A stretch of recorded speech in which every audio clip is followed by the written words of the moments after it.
So in the section la Java Oops la abstraction concept பார்க்க போறோம். நம்ம ஏற்கனவே Java Oops la வந்து நிறைய features பார்த்தோம். அதாவது inheritance, polymorphism, encapsulation இதெல்லாம் பார்த்தோம். இப்போ abstraction பார்க்க போறோம். Abstractionனா implementation detail hide பண்றது தான் abstraction. So அப்படின்னா என்ன? abstractionங்கிற கான்செப்ட்டுக்கு என்ன definition? அதை first பார்க்கலாம். So abstraction அப்படிங்கிறது என்னன்னா hiding complex implementation detail and showing only essential information to the user. அப்படின்னா என்ன? detailed implementation பத்தி அந்த டீடைல்ஸ் எல்லாம் ஹைட் பண்ணி வச்சுட்டு essential information மட்டும் காமிக்க போறோம். இப்போ இந்த காரோட எக்ஸாம்பிள் பாத்தீங்கன்னா இந்த போனட் குள்ள இருக்கிறது பாத்தீங்கன்னா இவ்ளோ பார்ட்ஸ் பார்த்தோம்னா யாருக்குமே கார் ஓட்டவே தோணாது. ஐயோ இவ்ளோ இருக்கே, இவ்ளோ காம்ப்ளெக்ஸா இருக்கேங்கிற மாதிரி இருக்கும். பட் இதே வந்து நம்ம ரெகுலரா எப்பவும் பாக்குற மாதிரி அந்த கார் பாத்தீங்கன்னா உங்களுக்கு அந்த பயமே இருக்காது. ஓ கார்னா இவ்ளோ பியூட்டிஃபுல்லா இருக்கு, இந்த கார் எவ்வளவு பியூட்டிஃபுல்லா இருக்கு, இவ்வளவுதான் பார்ப்போம். சோ இதுதான் ஒரு யூசரோட வியூ. அந்த முதல்ல நீங்க பார்த்தது ஒரு டெவலப்பரோட வியூ, இதுதான் ரெகுலரா ஒரு யூசரோட வியூ. சோ இப்போ இதுதான் அப்ஸ்ட்ராக்ஷனோட ஓவரால் கான்செப்ட். டீடைல்ட் இம்ப்ளிமெண்டேஷனை விட்டுட்டு அந்த ஓவரால் வியூ அப்படிங்கறதா ஹைடிங் டீடைல் இம்ப்ளிமெண்டேஷன் தான் இது. இப்போ ஹேண்ட்ஸ் ஆன் பார்க்கலாம். நம்ம எப்பவும் போல ஆன்லைன் ஜிடிபி போய்க்கலாம். ஸோ இப்போ இந்த ஆன்லைன் ஜிடிபி எடுத்தீங்கன்னா இதுல வந்து ரெகுலர் இதுதான் நம்ம நார்மலா எப்பவும் பண்ணுவோம்ல அதே மாதிரி ஒரு இதை எடுத்துக்கலாம். ஸோ இப்போ இந்த அப்ஸ்ட்ராக்ட் கிளாஸ் எடுத்துட்டீங்கன்னா ஒரு ரெகுலர் கிளாஸ் மாதிரியே தான். ஒரு ஸ்பீட்னு ஒன்று இருக்கு, ஃபியூவல் கெப்பாசிட்டி இருக்கு, மேக், இந்த மூணு இருக்கு. அதுக்கப்புறம் பாத்தீங்கன்னா நம்ம டிஃபால்ட் கன்ஸ்ட்ரக்டர், காருக்குன்னு ஒரு டிஃபால்ட் கன்ஸ்ட்ரக்டர் வச்சிருக்கோம். ஸ்பீட் 0, ஃபியூவல் கெப்பாசிட்டி 0, மேக் வந்து டிஃபால்ட்னு வச்சிருக்கோம். அதே மாதிரி பாத்தீங்கன்னா ஒரு பாராமீட்டரைஸ் கன்ஸ்ட்ரக்டரும் வச்சிருக்கோம், ரைட்? ஸோ அதுல வந்து ஸ்பீடுக்கு ஒரு வேல்யூ கொடுக்குறாங்க, ஃபியூவல் கெப்பாசிட்டிக்கு ஒரு வேல்யூ, அதோட மேக் என்ன அப்படின்னு அனுப்பிச்சோம்னா அதை வந்து இங்க செட் பண்றோம். ஸோ இப்போ இந்த இதை வச்சு இந்த காரோட எக்ஸாம்பிள் வச்சுதான் நம்ம அப்ஸ்ட்ராக்ட் கிளாஸ் அப்படின்னா என்னன்னு பார்க்க போறோம். ஸோ இதுல மெயின் என்னன்னு பாத்தீங்கன்னா நார்மலா நீங்க பாக்குற கிளாஸ்க்கும் அப்ஸ்ட்ராக்ட் கிளாஸ்க்கும் ஒரு அப்ஸ்ட்ராக்ட் கீவேர்ட் அப்படின்னு ஒண்ணு பாக்குறீங்க. இந்த அப்ஸ்ட்ராக்ட் கீவேர்ட் தான் ரொம்ப கிரிட்டிக்கல். அதுதான் ஒரு அப்ஸ்ட்ராக்ட் கிளாஸ் அப்படின்னு சொல்லுது. ஸோ இப்போ இந்த அப்ஸ்ட்ராக்ட் கீவேர்ட் இங்க தான் டிஃபைன் பண்ணியிருக்கோம், இங்க இருக்கு அப்ஸ்ட்ராக்ட் கிளாஸுக்கு முன்னாடி. ஸோ இப்போ இந்த அப்ஸ்ட்ராக்ட் கீவேர்ட் பார்த்துட்டோம். கிளாஸ் வேரியபிள்ஸ் இங்க இருக்கு, நம்ம டிஃபால்ட் கன்ஸ்ட்ரக்டர் ஏற்கனவே பார்த்தோம், பாராமீட்டரைஸ் கன்ஸ்ட்ரக்டர் இங்க இருக்கு. ஸோ இப்போ இதெல்லாம் பார்க்கும்போது எந்த டிஃபரன்ஸும் இல்லை. ஒரு பப்ளிக் வாய்ட் டிஸ்பிளே அப்படின்னா என்னன்னா அந்த அப்ஸ்ட்ராக்ட் கிளாஸ்ல எவ்வளோ ஃபியூவல் கெப்பாசிட்டி இருக்கு, ரன்னிங் ஸ்பீட் எவ்வளோ, இதெல்லாம் டிஸ்பிளே பண்ற மாதிரி ஒரு பப்ளிக் வாய்ட் டிஸ்பிளேன்னு ஒரு மெத்தட் வச்சிருக்கோம். இப்போ இது வரைக்கும் நீங்க பார்த்தப்ப நீங்க ஒரே ஒரு அப்ஸ்ட்ராக்ட் கீவேர்ட் தவிர வேற எந்த டிஃபரன்ஸும் இல்லை ரெகுலர் இதுக்கும். இப்ப பாத்தீங்கன்னா இங்க 3 மெத்தட் டிஃபைன் பண்ணிருக்கேன். ஒன்னு வந்து abstract void engine, abstract void gear box, abstract void fuel tank. இந்த மூணுமே வந்து இம்ப்ளிமெண்டேஷன் கிடையாது. இப்படி 3 அப்ஸ்ட்ராக்ட் மட்டும் இருக்குங்கிற மாதிரி பாத்தீங்கன்னா ஒவ்வொன்றுக்கும் செமிகோலன் இருக்கு கடைசியில, அப்படின்னா ஆக்சுவல் இம்ப்ளிமெண்டேஷன் கிடையாது. சோ எதுக்கு இந்த இது ஏன் இப்படி வச்சிருக்காங்க? அப்ஸ்ட்ராக்ட் கிளாஸ்னா அப்ப என்ன அப்படின்னா, நான் இப்ப ஒரு காரோட டிசைனர்னு வச்சுக்கலாம். எனக்கு வந்து ஒரு கார்ல என்னெல்லாம் இருக்கும்னு தெரியும், ரைட்டா? சோ அதுதான் இது. சோ இப்போ வந்து நம்ம இத மெயின்ல இருந்து இது ரன் பண்ணி பார்க்கலாம். ஒரு தடவை இது வந்து என்ன ஆகுதுன்னு ரன் பண்ணி பார்க்கலாம். பாத்தீங்கன்னா அந்த ஹலோ பிரிண்ட் ஆகுது. அப்படின்னா என்னன்னு புரியுது நம்மளுக்கு? இப்போ அப்ஸ்ட்ராக்ட் கிளாஸ் வித்தவுட் இம்ப்ளிமெண்டேஷன் கூட ஜாவானால அக்செப்ட் பண்ண முடியும் அப்படிங்கறதா. நம்ம இதை வச்சு எந்த இன்ஸ்டான்ஷியேட்டும் பண்ணல, அப்ஸ்ட்ராக்ட் கிளாஸுக்குன்னு எந்த ஆப்ஜெக்டும் கிரியேட் பண்ணல. பட் 3 மெத்தட் வந்து இங்க அப்ஸ்ட்ராக்ட் மெத்தடா வச்சிருந்தோம், ஜாவா வந்து கம்பைல் ஆகி சக்சஸ்ஃபுல்லா ரன் ஆகுது. அப்படின்னா என்ன அர்த்தம்? ஜாவாக்கு வந்து அப்படின்னா அப்ஸ்ட்ராக்ட் கிளாஸ்னா என்னன்னு புரியுதுன்னு அர்த்தம். இப்போ நம்ம இதுல என்ன பண்ணலாம்னா இந்த அப்ஸ்ட்ராக்ட் கிளாஸ் எடுத்துட்டு இதுல வந்து நம்ம ஒரு ஆப்ஜெக்ட் கிரியேட் பண்ணுவோம். இந்த அப்ஸ்ட்ராக்ட் இது பண்ணிட்டு இதுக்குன்னே ஒரு ஆப்ஜெக்ட் கிரியேட் பண்ணலாம். So car c equal to new of car அப்படின்னா இங்கே ரன் பண்ணலாம். இப்போ வந்து ஜாவா திட்டும், ஏன்னா இந்த அப்ஸ்ட்ராக்ட் கிளாஸுக்குன்னு ஒரு இம்ப்ளிமெண்டேஷனே கிடையாது. Engine, gear box, fuel tank, இதுக்கு நம்ம எந்த இம்ப்ளிமெண்டேஷனும் கொடுக்கல. அப்படி இம்ப்ளிமெண்டேஷனே கொடுக்காம அப்ஸ்ட்ராக்ட் கிளாஸை நம்ம ஆப்ஜெக்ட் கிரியேட் பண்ண முடியாது, ரைட்? இந்த 3க்கும் நீங்க இம்ப்ளிமெண்டேஷன் கொடுத்தா மட்டும்தான் இதை நீங்க ஆப்ஜெக்டா இன்ஸ்டான்ஷியேட் பண்ண முடியும். அப்படி இல்லைன்னா என்ன ஆகும்? யாராவது சி டாட் என்ஜின் கொடுத்தா ஜாவாக்கு எதை கால் பண்றதே தெரியாது இல்ல, ஏன்னா அது ஒரு அப்ஸ்ட்ராக்ட் மெத்தட். அந்த மெத்தடுக்கு வந்து எந்த இம்ப்ளிமெண்டேஷனும் கிடையாது.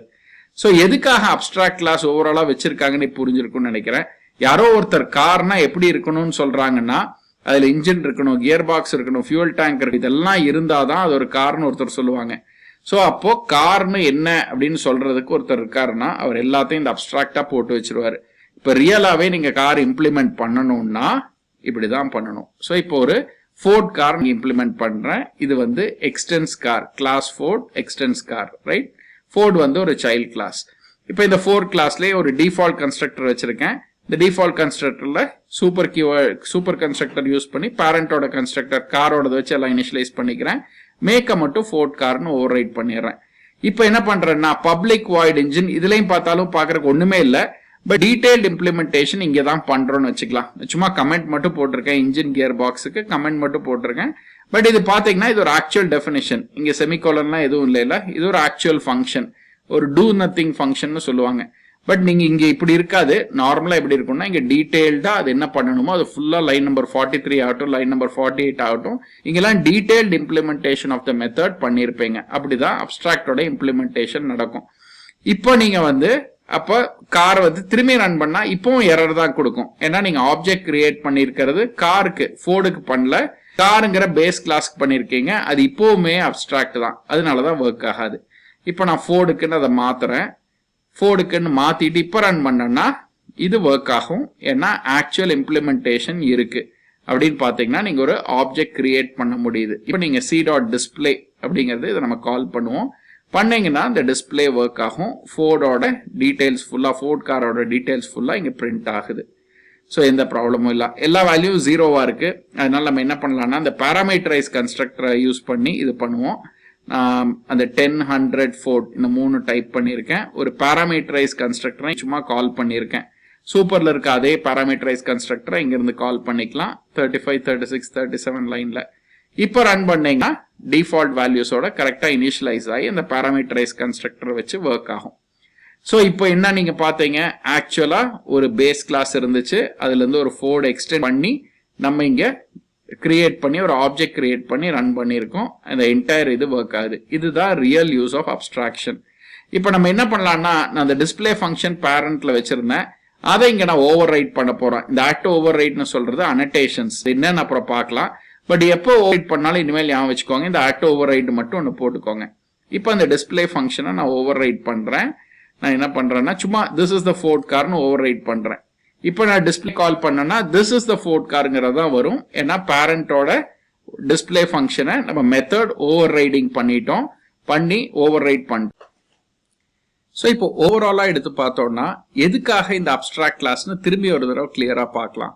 ஸோ ஒரு ப்ராஜெக்ட் ஸ்டார்ட் பண்ணும்போது இல்லைன்னா ஒரு ஆர்கிடெக்ட் அவங்களுக்கு வந்து இந்த ப்ராஜெக்ட் எப்படி, இந்த காருங்கிறது எப்படி ஒர்க் ஆகணும் அப்படின்னு தெரிஞ்சவங்க என்ன பண்ணுவாங்கன்னா இந்த அப்டிராக்ட் கிளாஸஸ் எல்லாம் டிஃபைன் பண்ணிடுவாங்க. Engine, gear box, fuel tank, இல்லைன்னா ப்ராஜெக்ட் ஸ்டார்ட்ல இப்படிதான் அது இருக்கும்னு டிஃபைன் பண்ணிடுவாங்க. பட் அந்த ப்ராஜெக்ட் வந்து ஒரு over a period of time ஒவ்வொன்றா நம்ம இம்ப்ளிமெண்ட் பண்ணுவோம். கரெக்டா? ஸோ இந்த ஃபோர்டுங்கிறதுல வந்து ஒவ்வொன்றா லேட்டர் ஸ்டேஜஸ்ல தான் இம்ப்ளிமெண்ட் பண்ணுவோம். அப்போ அது வரைக்கும் அதை அப்டிராக்டா வச்சுட்டு ஒவ்வொன்றா மெதுவா இம்ப்ளிமெண்ட் பண்ணணும். பண்ணிட்டு அது ஃபுல்லா ரெடி ஆனதுக்கு அப்புறம் ஆப்ஜெக்ட்ஸ் கிரியேட் பண்ண முடியும்.